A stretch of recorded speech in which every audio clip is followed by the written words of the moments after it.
Praise the lord. యేసుక్రీస్తు నామములో మీ అందరికీ శుభములు తెలియజేస్తూ ఉన్నాను. ఈరోజు మనం ధ్యానించుకోబోయేటువంటి వాక్య భాగం 7 ధన్యతల గురించి మనం ధ్యానించుకొనబోతున్నాం. చాలామంది ధన్యుని స్వామి అంటుంటారు. కొంతమంది అప్పుడప్పుడు ఈ లోక సంపదలు పొందుకున్నప్పుడు, ఇతరులు దీవించినప్పుడు వారిని వీరిని సంతృప్తిపరచడానికి ధన్యుణ్ణి అని చెప్పి, ఇది మీ దయే అని చెప్పి అంటూ ఉంటుంటారు. కాబట్టి ఈరోజు మనం బైబిల్ వాక్యానుసారంగా 7 ధన్యతల గురించి మనం నేర్చుకుందాం. కాబట్టి ఈ 7 ధన్యతలు మనలో ఉన్నాయా లేదా అనేటువంటిది చెక్ చేసుకుంటూ చాలా శ్రద్ధగా వాక్యాన్ని విందాం. ఇక్కడ ఈ రోజున పరిశుద్ధాత్మ దేవుడు మనకిచ్చినటువంటి వాక్య లేఖనాలను ఆధారం చేసుకుంటూ మరి మొట్టమొదటగా సామెతల గ్రంథం 3వ అధ్యాయం 13వ వచనం మనం చదువుకుని ముందుకు వెళ్దాం. జ్ఞానము సంపాదించిన వాడు ధన్యుడు, వివేచన కలిగిన నరుడు ధన్యుడు. గమనించాలి, ఇక్కడ వివేచన కలిగినటువంటి వాడు ధన్యుడు అని చెప్పి దేవుని వాక్యం సెలవిస్తుంది. నెంబర్ 1 ధన్యత. ఈరోజు ధన్యతల్లో నెబుకద్నెజరు యొక్క కష్టమైనటువంటి కళలను, దాని యొక్క భావాన్ని దానియేలు ఎలా చెప్పగలిగాడు? దానియేలు గొప్ప జ్ఞాని, వివేచనపరుడు. ఇది ఎలా వచ్చింది? ధ్యాన జీవితం గలవాడు దానియేలు. అందుకే ఇది ఆయన సొంతమైంది. హల్లెలూయా. సకల జ్ఞానములు, వివేచన శక్తి అంత ఇచ్చేవాడు దేవుడే. ఎటువంటి సమస్యనైనా సరే వివేచించగలిగినటువంటి జ్ఞానం దేవుడిస్తాడు. ఎలాగొస్తుంది? ధ్యానం ద్వారా. ధ్యాన జీవితం కలిగినటువంటి వాడు దానియేలు. ధ్యాన జీవితం కలిగినటువంటి వాడు. ధ్యానించడం అలవాటు ఉంది, దేవుని సన్నిధిలో గడపటం, దేవునికి సమయం ఇవ్వటం, ఒక డిసిప్లిను, ప్రతిరోజు మరి ప్రభు సన్నిధిలో గడపటం. దీని ద్వారా ఏమవుతుంది? జ్ఞానము సముపార్జన జరుగుతుంది.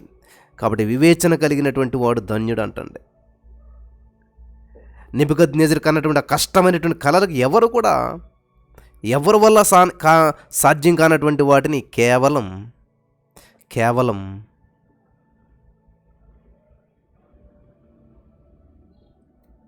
దేవుని యొక్క కృప ద్వారా దానియేలు ఆ యొక్క కళాభావాన్ని చెప్పాడు. ఇది ఎంత అద్భుతమైనటువంటి విషయం! ఎంతటి వివేచన శక్తి ఉన్నది! దేవుని దగ్గర ఎంత ధ్యాన జీవితం కలిగినటువంటి వాడుగా ఉన్నాడు ఇక్కడ దానియేలు. కాబట్టి ఇది వాక్యం చదివితే, జ్ఞానము సంపాదించిన వాడు ధన్యుడు, వివేచన కలిగిన నరుడు ధన్యుడు. ఇటువంటి ధన్యతల గురించి ఆలోచించం మనం. జాగ్రత్తగా వింటున్నారా? నెక్స్ట్ 2వ ధన్యత. ఈరోజు మనం ధ్యానించుకోబోయేటువంటి ధన్యత గురించి మనం చూద్దాం. గలతీ పత్రిక 4వ అధ్యాయం 15వ వచనం మనం చదివినట్లయితే, మీరు చెప్పుకొనిన ధన్యత ఏమైనది? సఖ్యమైతే మీ కన్నులు ఊడబీకి నాకిచ్చి వేసి ఇందురని మీ పక్షమున సాక్ష్యము పలుకుచున్నాను. ఏమంటాడండి? ఇక్కడ మనం గమనించినట్లయితే నా ప్రియమైనటువంటి సహోదర స్నేహితులారా, గలతీ పత్రిక 4వ అధ్యాయం 14వ వచనం నుంచి కూడా చదువుకోండి. అప్పుడు నా శరీరంలో మీకు శోధన ఉండిన దాన్ని బట్టి నన్ను మీరు తృణీకరింపలేదు, నిరాకరింపనైనను లేదు, కానీ దేవుని దూతను వలన క్రీస్తు చేసిన వలన నన్ను అంగీకరించితిరి. హల్లెలూయా. ఇక్కడ గమనించవలసింది, మీరు చెప్పుకున్న ధన్యత ఏమైంది అంటే ఏమి ధన్యత? ఇక్కడ మనం చూసినట్లయితే ఇక్కడ చాలా అద్భుతమైనటువంటి సంగతిని అడుగుతున్నాడు. ఇక్కడ ఈ వచనంలో మనకి ఏం అర్థమవుతుంది? ప్రేమ. ఏం ప్రేమ? మొదటి ప్రేమ. ఇదేమి ధన్యకరం అండి అంటే, దేవుడు ప్రకటన గ్రంథంలోకి వెళ్ళి ఒక మాట అంటాడు, ఆయన నీ మీద తప్పు ఒకటి మోపవలసినది. ఏంటో తెలుసా?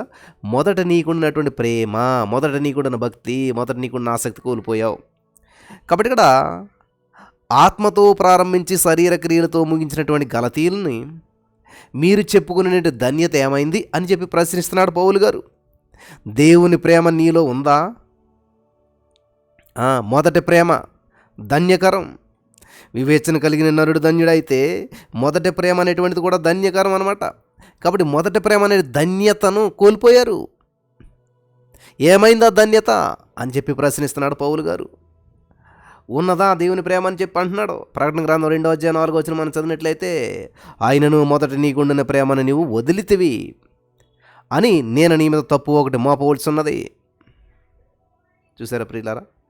నీ మీద తప్పు ఒకటి మోపవలసి ఉన్నది.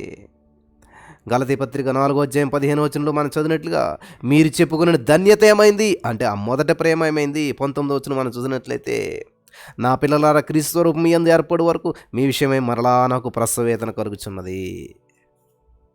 చూసారా? కాబట్టి నెంబర్ 1 ధన్యత, మీరు వివేచన కలిగినటువంటి వారైతే మీరు ధన్యులే. మొదటి ప్రేమ కలిగినట్లయితే ధన్యులే.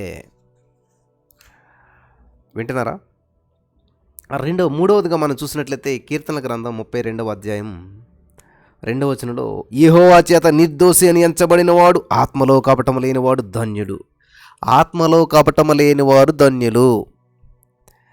ఎంతమంది వింటున్నారు? చాలా జాగ్రత్తగా వింటున్నారా అని చెప్పి నేను అడుగుతున్నాను.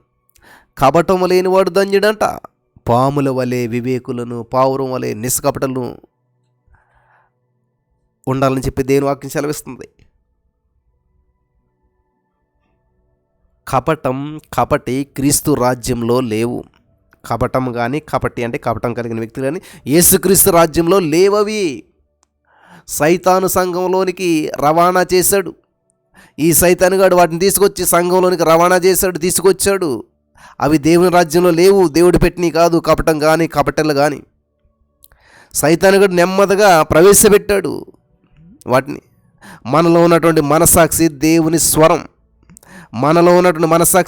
స్వరం, అది నిర్దోషమైనదిగా కాపాడుకున్నట్లయితే నీవు అన్యుడవు కాదు, ధన్యుడు అవుతావు.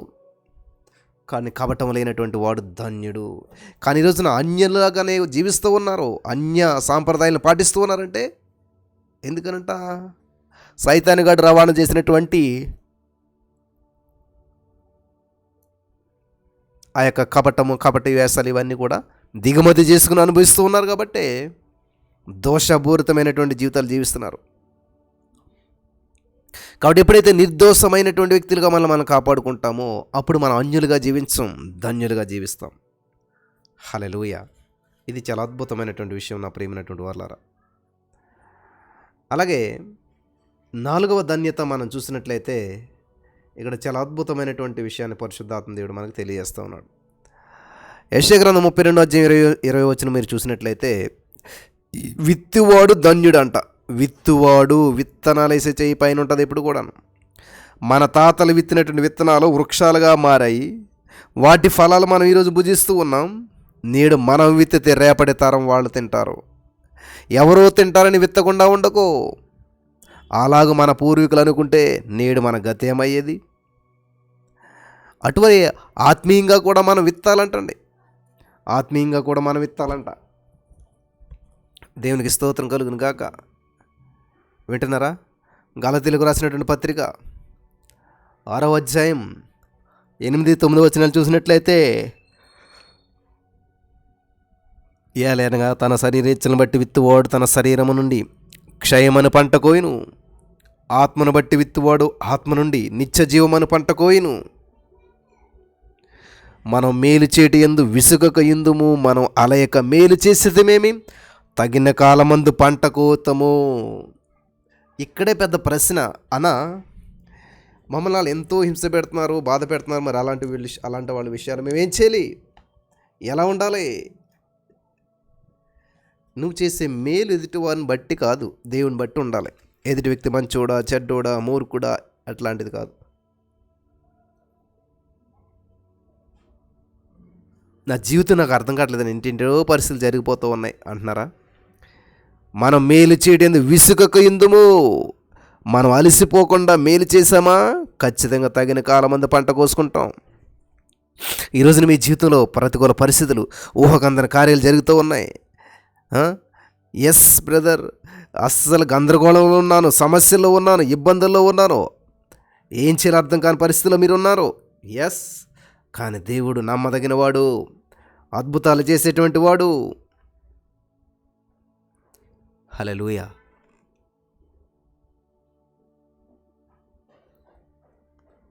ఈ యొక్క సత్యాన్ని మీరంతా కూడా గ్రహించాలని చెప్పి ప్రభు పేరట మనం చేస్తూ ఉన్నాను. హల్లెలూయా.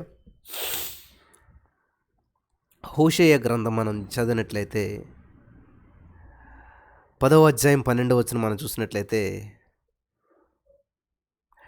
నీతి ఫలించినట్లు మీరు విత్తనం వేయడి, ప్రేమయను కోత మీరు కోయడి, యెహోవాను వెతుకుటకు ఇదే సమయము గనుక ఆయన ప్రత్యక్షమై మీ మీద నీతి వర్షం కురిపించినట్లు ఇది వరకెన్నడను దున్ననటువంటి బీడు భూమి దున్నుడి. హల్లెలూయా. దేవునికి స్తోత్రం కలుగును గాక.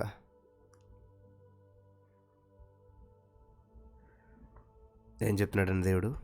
ఇదివరకెన్నడు దున్నని బీడు భూమి దున్నమంటున్నాడు దేవుడు. సామెతల గ్రంథం 11:18 మనం చదివినట్లయితే, భక్తిహీనుని సంపాదన వారిని మోసం చేయును, నీతిని విత్తువాడు శాశ్వతమైన బహుమానం పొందును. దేవునికి స్తోత్రం. శాశ్వతమైన బహుమానం కావాలనుకుంటున్నారా? 126 కీర్తన 6 చూసినట్లయితే, పిడికెడు విత్తనముల చేత పట్టుకొని ఏడ్చుచూపో విత్తువాడు సంతోషగానము చేయించు పనలు మోసుకొని వచ్చును. పిడికిలతో వేస్తే పనలు మోసుకొస్తారంట. ఎంత అద్భుతంగా ఉందండి. కాబట్టి విత్తేటువంటి వారు ధన్యులు, వెదజల్లి అభివృద్ధి పొందేవారు కలరు అన్నాడు దేవుడు ఇక్కడ. కాబట్టి మనం వెదజల్లి అభివృద్ధి పొందేటువంటి వారి లిస్టులో ఉండాలి. పరిశుద్ధాత్మ దేవుడు అట్లాగ ప్రతి వారికి అవకాశం ఇచ్చిన గాక వెదజల్లి అభివృద్ధి పొందేటువంటి వారిగా ఉండాలి. హల్లెలూయా. 4 రకాల ధన్యతలు మనం ఇంతవరకు చూసాం. వివేచన కలిగిన వాడు ధన్యుడు, మొదటి ప్రేమ కలిగినటువంటి వాడు ధన్యుడు, కపటము లేని వాడు ధన్యులు, విత్తేటువంటి వాడు ధన్యులు. 5వదిగా చూసినట్లయితే ప్రియులారా, ప్రసంగి గ్రంథంలోనే ఒక మాట ఉన్నది, మనం చూద్దాం.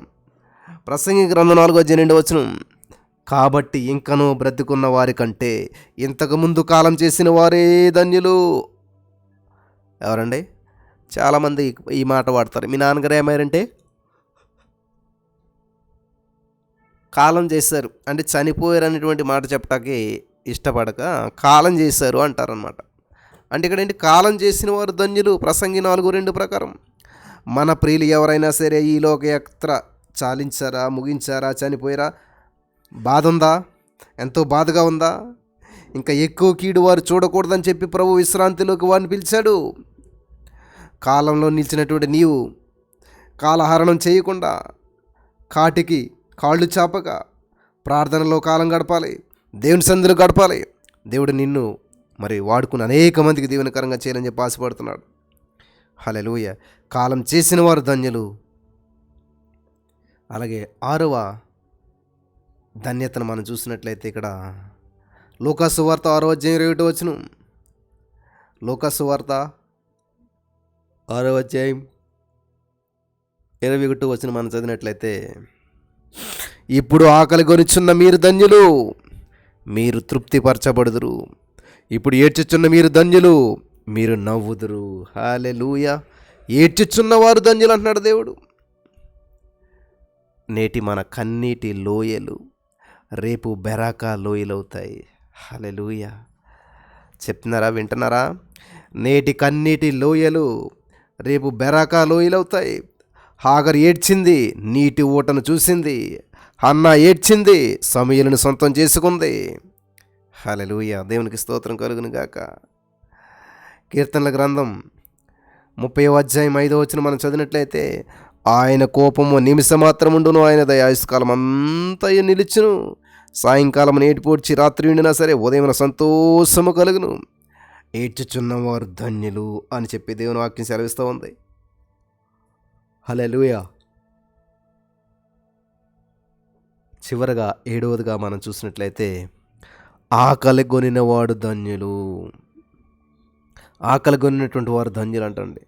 లూకాసు వార్త 6:21 మనం చదివినట్లయితే అక్కడ ఆకలి ఒక ధన్యత. ఎందుకంటే ఆకలి వేయట్లేదు అన్నాడే అనుకోండి, వానికి జబ్బు ఉందని అర్థం. దేవునిపై మరియు ఆయన వాక్యంపై నీకు ఆకలి ఉందా? అడుగుతున్నాడు పరిశుద్ధాత్మ దేవుడు. నీకు ఆకలి ఉందా? లూకాసు వార్త 6:21 ప్రకారం, ఇప్పుడు ఆకలి కొనుచున్న మీరు ధన్యులు. హల్లెలూయా. ఇప్పుడు ఆకలి కొనుచున్న మీరు ధన్యులు, మీరు తృప్తిపరచబడుదురు. ఇప్పుడు ఏడ్చుచున్నటువంటి మీరు ధన్యులు, మీరు నవ్వుదురు.